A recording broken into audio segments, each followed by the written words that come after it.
মই আজি আপোনালোকক কলডিলৰ মানে মছলাদাৰ চব্জি এখন দেখাম, যিটোৰ কাৰণে মই কলডিলখিনি ঠিক এই ধৰণে কাটি লৈছোঁ। কিন্তু মোৰ কলডিলটো ভীমকলৰ নহয়, আঠিয়া কলৰ, সেইকাৰণে অকণমান ক'লা পৰি যোৱা নিচিনা লাগিছে। আৰু কলডিলটো বনাবৰ বাবে মোক প্ৰয়োজন হ'ব বেচন আৰু পিঠাগুড়ি, তাৰপৰা পিঁয়াজ, বিলাহী পিছা, আদা নহৰু পেষ্ট, হালধি, জলকীয়া গুড়ি, তাৰপৰা আপোনাৰ জালুক গুড়ি আৰু নিমখ, জিৰা দুটামান। এইকেইটা বস্তু দিয়ে মই এতিয়া আপোনাক এইটো বনাই দেখুৱাম। আপোনালোকে বেচন আৰু পিঠাগুড়িখিনি ঠিক এই ধৰণে পানী দি মিলাই ল'ব, যিটো খুব বেছি জুলীয়াও নকৰিব আৰু ডাঠো নকৰিব। মজলীয়া হেৰিৰে ৰাখিব, যিটো কলডিলখিনিত লাগি যাব, ভাল ধৰণে লাগি যোৱাকৈ। ঠিক এইভাৱে এনেকৈ হেৰি কৰি ল'ব। এইটো চাওক, তাত অকণমান নিমখ,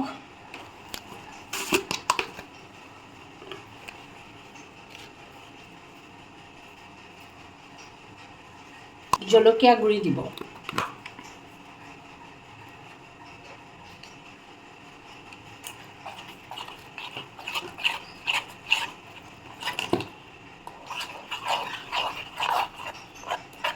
কলডিলৰ এডোখৰ ঠিক এইভাৱে দি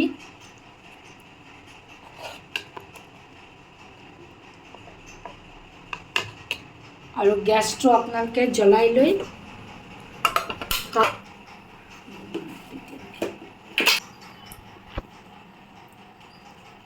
এতিয়া আপোনালোকে ঠিক এই ধৰণে এটুকুৰা এটুকুৰাকৈ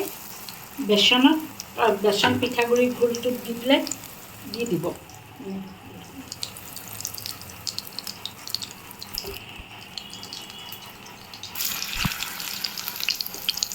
এপিঠি ভাজ খাই যোৱাৰ পিছত আপোনালোকে উল্টাই দিব। ঠিক এই ধৰণে উল্টাই দিলে আপোনাৰ এটা পিঠি ভাজ খোৱাৰ পিছত আৰু এটা পিঠি উল্টাই দিব তাত।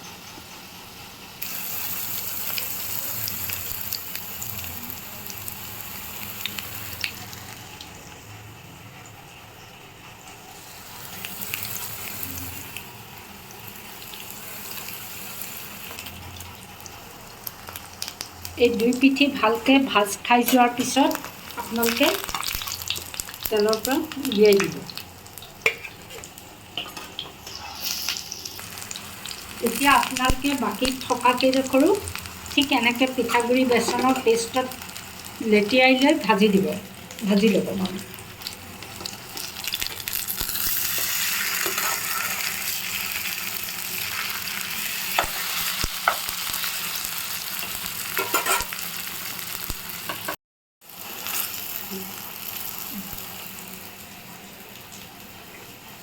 এয়া আপোনালোকৰ আটাইকেইডোখৰ বেচনত দিয়া কলডিলৰ টুকুৰা সম্পূৰ্ণ সজোৱাৰ পিছত মই নমাই দিছোঁ। আপোনালোকে এই ৰঙা ৰঙাকৈ ভাজি ল'ব বস্তু কলডিলৰ টুকুৰাকেইডোখৰ।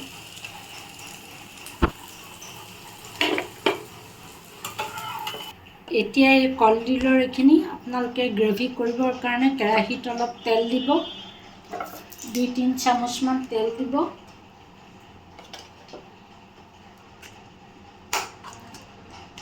তাত প্ৰথমতে কেইটামান কালজিৰা দিব তেলত, গৰম তেলত।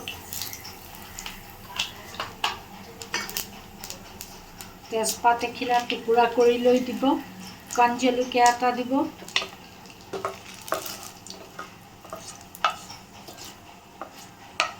তাৰপৰা কুটি থোৱা পিঁয়াজখিনি দিব।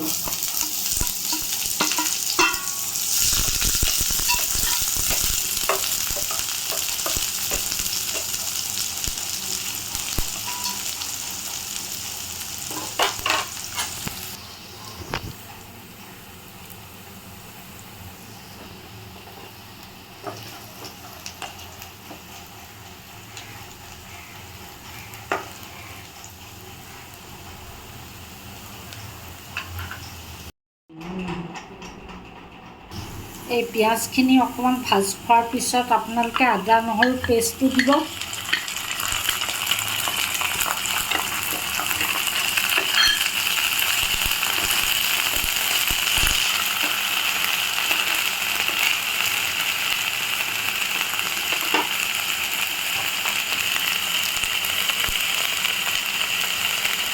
এতিয়া জলকীয়া গুড়ি অকণমান দিব।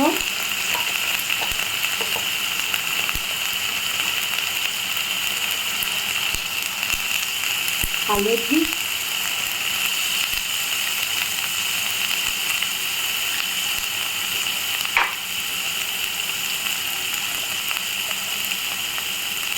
জালুক গুড়ি,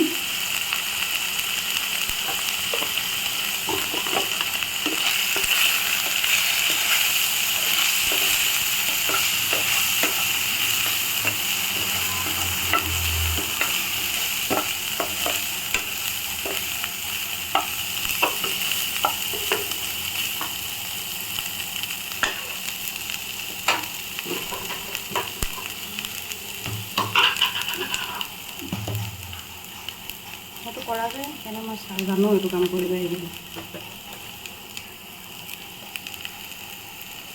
লগতে নিমখ দিব আপোনালোকে।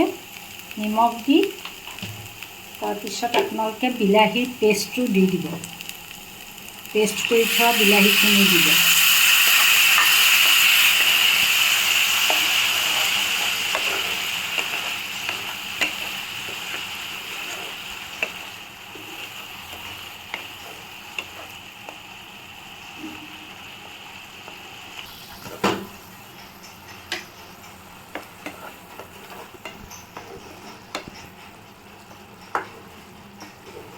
খিনি তেল ফুটি যোৱালৈকে আপোনালোকে ৰ'ব, ভালকৈ মজ খাবলৈ দিব।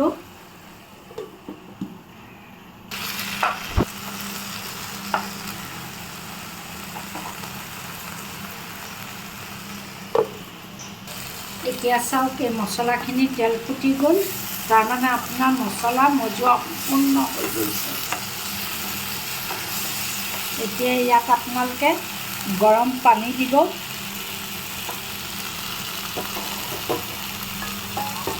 গ্ৰেভিৰ কাৰণে গৰম পানীটো দিব। বৰ বেছি এটা নিদিলেও হ'ল।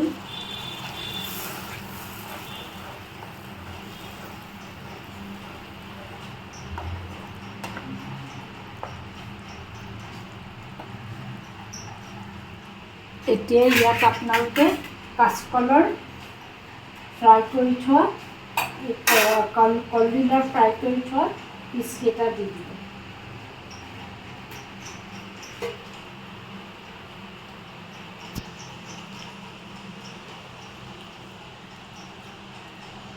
ঠিক এই ধৰণে আপোনালোকে কলডিলৰ টুকুৰাকেইটা গ্ৰেভিখিনিত দিব। তাক 2-3 মিনিট সিজিবৰ বাবে এৰি দিব।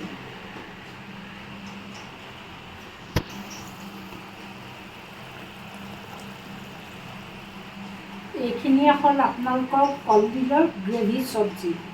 আৰু যিখিনি হৈ যোৱাৰ পিছত মই এতিয়া গেছটো অফ কৰি ইয়াত অকণমান ধনিয়া পাত দি দিছোঁ।